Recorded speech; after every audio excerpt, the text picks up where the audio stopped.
Hello, my name is Kathryn Clark, and for a long time, people have asked us to do podcasts. Now, okay, that's good. I couldn't kind of get my head around why we should do this. But then I began to think about the Catholic Church and the fact that it really needs renewal. It really needs a fresh spirit, it needs fresh thinking, and it needs some truth bombs dropped in various areas. And so I thought maybe this would be a good thing. I agree with people who say that it is. Okay, why? I think one of the biggest problems for our faith is that the people we need to be present, to help to adjust it, to change it, to renew it, aren't practicing.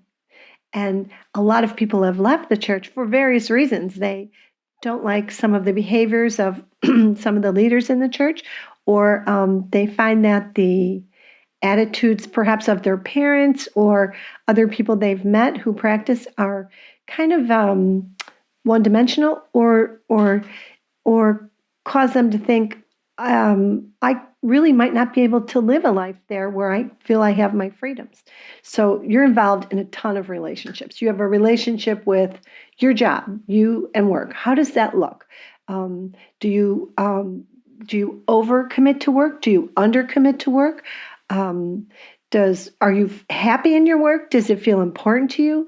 And does your work take all your other relationships? For example, is work so big in your life that you can't do anything else? It's all you think about. It's all you can do. That's not good. So that's one relationship. Another relationship you have might be with money. How do you think about money? How does money, do you overspend? Do you underspend on yourself? Are you impulsive with money? Does your relationship with money cause you to be in a position where you can't pay your bills? Okay, so is budgeting an issue for you? That's your relationship with money, you plus money. So then other relationships you have are your relationships, say, to people, your connections. Are they life-giving for you? Do they build you up? Do they bring out what's good about you? And maybe we pause there for a minute. What is good about you? This is an important question. This is why we need introspection. What do I like about myself? What are my strengths? What are my good qualities? For example, people might say, well, I'm loyal. Loyalty is important to me. And how do you know what loyalty is? Well, because you've been betrayed.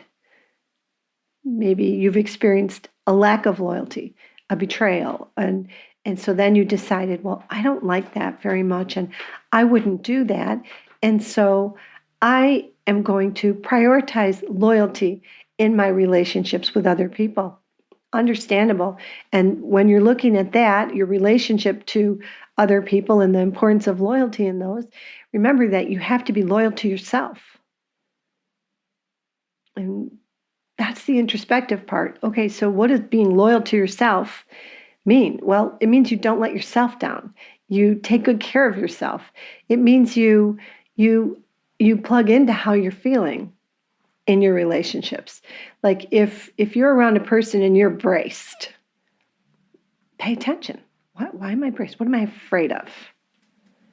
What has happened in the past that I'm worried could happen again, and that I wouldn't have what I needed to negotiate that? So those are questions for you to ask and answer. Those are wonderings that only you can do. Like very few other people in your life are going to be wondering about you. Your parents potentially will be wondering about you, worried about you, experience concern for you, delight in you. But you're your first port of call. Your life will be determined by how you relate to yourself, how you think about yourself. You say, well, you're working for the Catholic Church and you're talking about all this other stuff. Why? Well, because all this other stuff can be impacted by spirituality. And spirituality needs to be healthy. It needs to be life-giving, freeing. Spirituality needs to give you the knowledge that you're loved infinitely. You're loved infinitely. Right, wrong, good, bad, uh, super accomplishment, enormous your failure, you're loved infinitely in all of those experiences. But again, and you're needed within our faith dynamic. Okay, so back to relationships.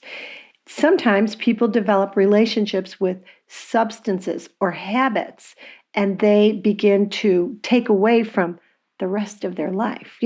Like, so, okay, so if I have a relationship with gambling, and it begins to impact my relationship with money, I'm surrendering my relationship with money and good financial sense to feed this gambling relationship that's maybe becoming a little bit too big and taking up resources from the other areas that it shouldn't.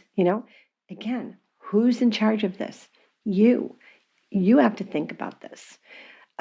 Relationship to substances. Okay, so say you like to drink and this is what you do socially, but then maybe it takes a turn and maybe your relationship to alcohol becomes so overly important to you that it starts taking from money, starts taking from your connections to human beings, other people.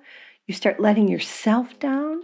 So your relationship with yourself is suffering because of alcohol. Maybe you don't feel as good about yourself as you used to. You got to pay attention. You are important. You're a good person. You're created to do good things, and you're going to make mistakes and need to correct your course. No problem. No drama. There shouldn't be big highs and lows in how you feel about yourself. God loves you all the time, every day, every moment. And again, those triumphs, those failures, it's the same love that's coming from God, like a beautiful light that's pulsing into you. And you have to believe it. You have to believe it. And that can be tough because if your relationship with yourself isn't good, then you say, love your neighbor as yourself. I don't even like myself. And the jury's out on my neighbors. I'm not sure about the other people around me. I don't love them either. Okay, fair enough. There's been a damage done. You've encountered some wounds, or some of your relationships are impacting your ability to give and receive love. That's the journey. That's the journey. We're all in the same place there. This is what we're all working through. It's like we're all little kids with a knot and a fork. And we're there working away, trying to figure it out, trying to untangle the knot. And what do you get when it's all untangled? You get, I guess, you get peace for sure, but I think that's the end of your life. I think then you start the next life, which is eternity, which I'm utterly, utterly convicted about. I'm sure of it. I'm sure of heaven. I'm sure of the next life. I'm sure that we're all making our way towards the end. We're all going to live, and whatever happens, happens, and then we'll be finished with life and we'll go on to the next life. So that's relationships. Back to the substances. So it is important that we give them a good look. So let's say a relationship with food. Okay, so are you eating to sustain you with some treats and celebrations thrown in? Okay, the treats and celebrations are special moments. They're not what you eat every day. What you're eating every day should be fueling your body to feel calm and strong and energetic. It's a tough one. It's a tough one because everywhere you go, you can get a large drink, and it's got caffeine and it's got sugar and it's got this blend of stuff that will make you want one tomorrow. And that's going to impact your relationship with yourself because you might not feel good about those choices. Then that's going to impact your relationship with money because you're paying money maybe more than you need to for something that's bad for you maybe. Those are things you have to think about. Your relationship to shopping, to clothes. Again, if you've got a healthy relationship with yourself and you love yourself, you're going to spend less money on clothes. Not because you don't need clothes, but because you're comfortable with yourself. So how you look is important to you, and you've got some kind of idea of a style, or you're trying on styles, but you won't overspend because you don't know who the heck you are in a given day. Do you know? These things are important to us. They impact us. The substances are tricky territory because, again, we don't want to be dramatic and crucify ourselves. We need to be, and if we are doing that, sometimes people drink too much, spend too much, eat too much, and then they go into this masochistic, oh, I'm bad, I'm a terrible person. Oh, again, too much drama. Be pragmatic. You're just a person. You're figuring it out. So over time, if you're examining one of these relationships to one of these areas, and you see that you're impacting other elements in your life, start to try controlled. Best advice I can give you is, if you think you drink too much, try some controlled drinking.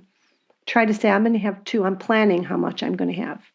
And no matter what changes, no matter who buys me what, I'm having 2, and that's all. And if you find that 2 makes you want 20, well, then you definitely have to roll back and say, maybe the 2 aren't going to be an option for me. Until I can get some control on this, maybe I have to consider it. Why am I focusing on alcohol? I'm not sure, but I think it is the first trap for a lot of people. And then it's like that dominoes where a lot of things tumble down after that. A lot of people disappoint themselves when they've had too much to drink, and they let themselves down. And then comes the self-hatred, self-loathing, humiliation. You can avoid it. It's up to you. It's up to you. It's up to you. And it's up to you to protect yourself. There was another relationship I was thinking about. So it's work, people. Well, let's take romantic relationships. Okay. If you're in one, it's not the best relationship in the world, and it's not the worst relationship in the world. It's somewhere in the middle. What you have to determine, if you're thinking it's the best in the world, it's not. We're all just 2 separate people, middle of the roaders. We're all somewhere in the middle. And then together you become a third thing. And that takes negotiation too. But a lot of people in a relationship have difficulties and are trying to figure it out. So, okay, you're trying to figure out your relationship. Fair enough. So, are you yourself in the relationship? Do you feel like you can be yourself? Do you feel like if you're a little too yourself, the person won't like you? So you're concealing real parts of you. You got to give it some thought.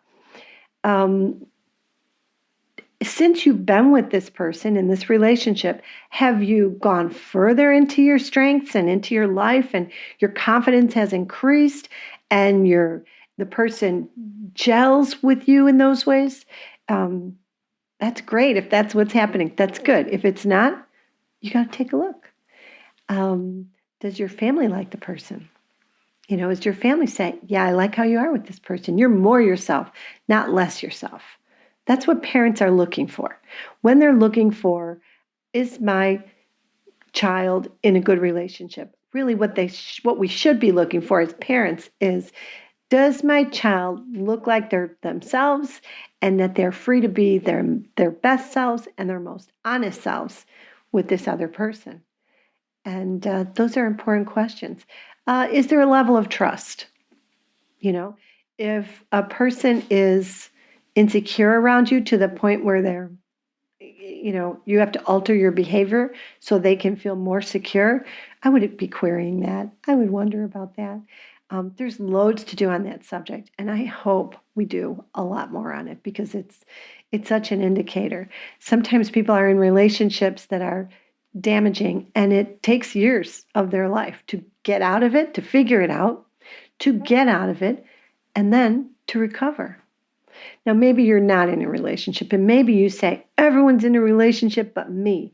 And that is how it feels. When you're not in a relationship, you can get this impression there's something wrong with you, or that or there will never be the right person for you.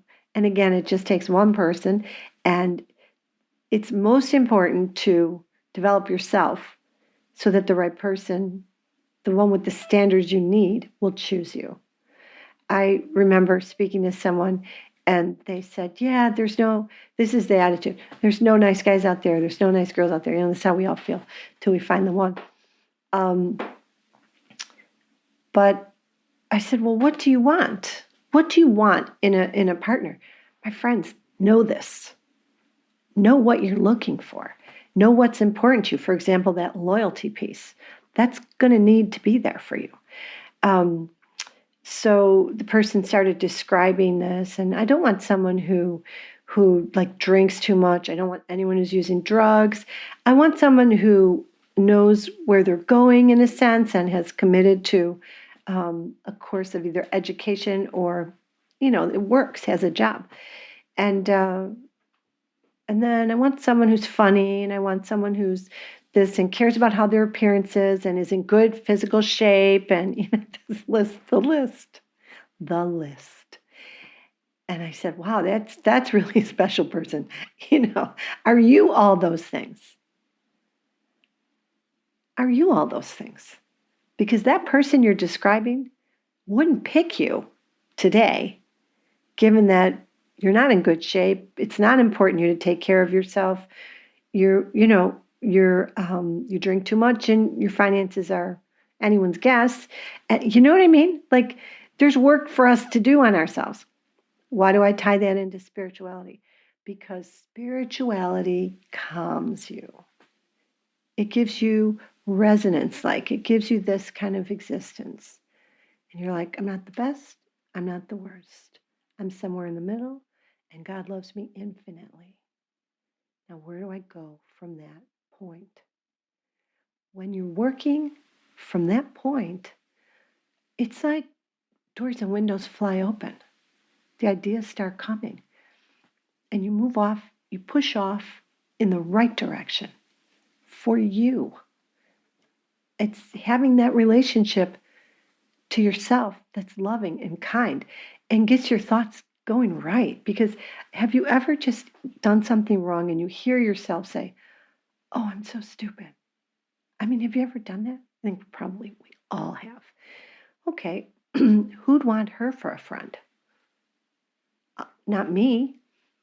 If I hear myself say that, I snap out of it. I'm like, no, I'm actually not. I'm pretty bright. I've just made a mistake, and I'm not the best. I'm not the worst. And this moment isn't the brightest, I've made a mistake, and now where do I go from there?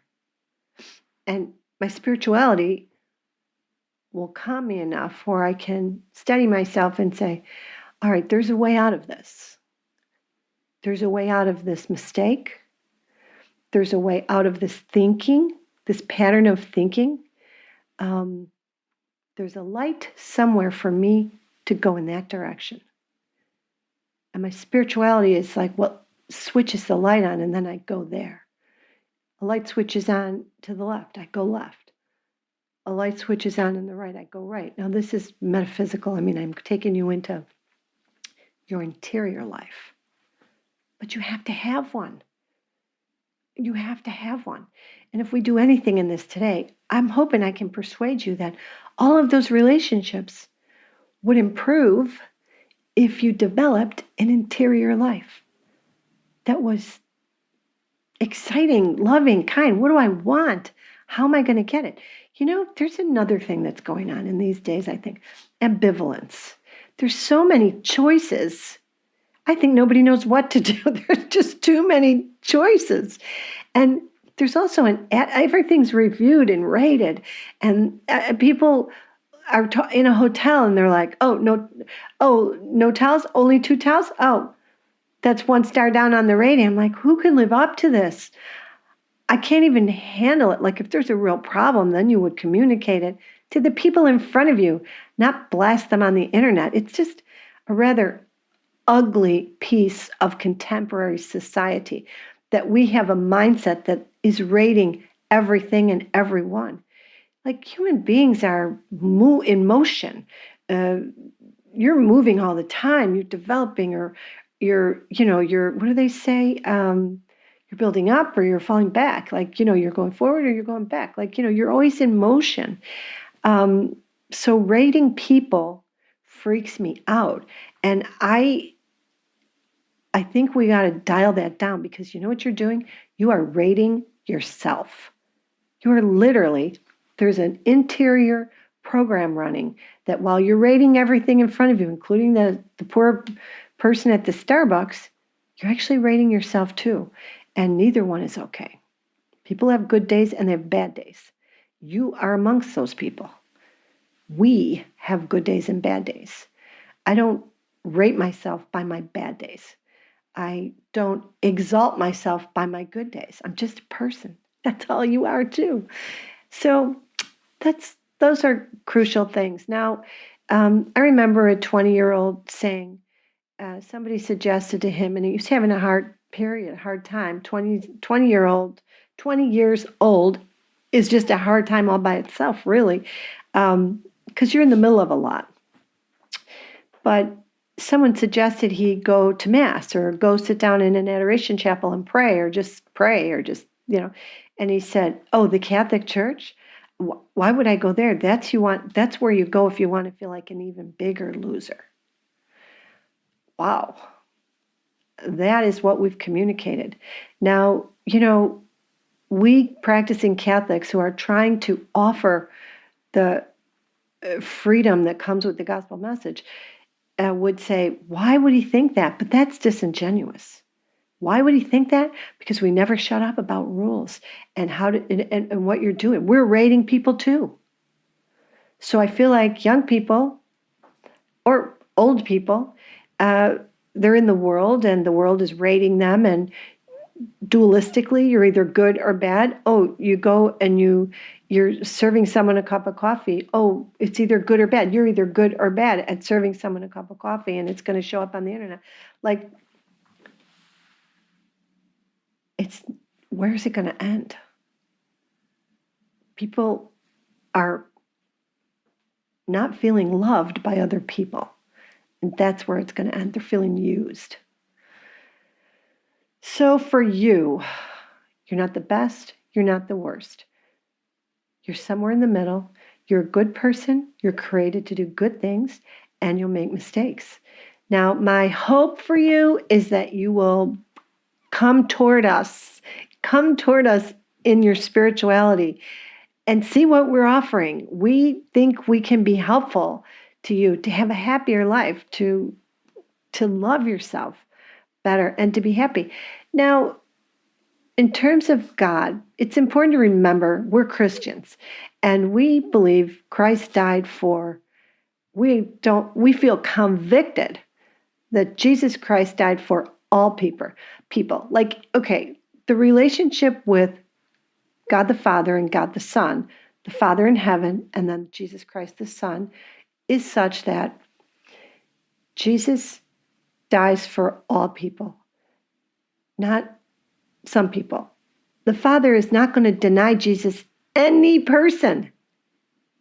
Christ says, no, I died for him. I want him. You think the Father's going to say, well, not really. He's not really, following the rules that have been put in practice by one sect in the church over in Des Moines, Iowa. And, people in Chicago don't even believe that. You know what I mean? So the Father's not like that. God isn't like that. Christ isn't like that. Spirituality is not about rating yourself according to rules. It's not about rules. It's about you feeling infinitely loved, so you can take the best care of yourself. So when you get lost, you can say, I'm lost. I need help. Please, God, show me what to do. And that light will switch on for you too. And then you'll know how to get yourself out of tough times or mistakes or just be happier. Anyway, that's my thoughts. Those are my thinkings. I hope you'll stick around with us and we'll dig into some of this. What we'd like to do we'd like to do anything that interests you, but we do a lot. We go heavy on psychology, heavy on relationships, and heavy on you understanding you. Thank you. Bye-bye.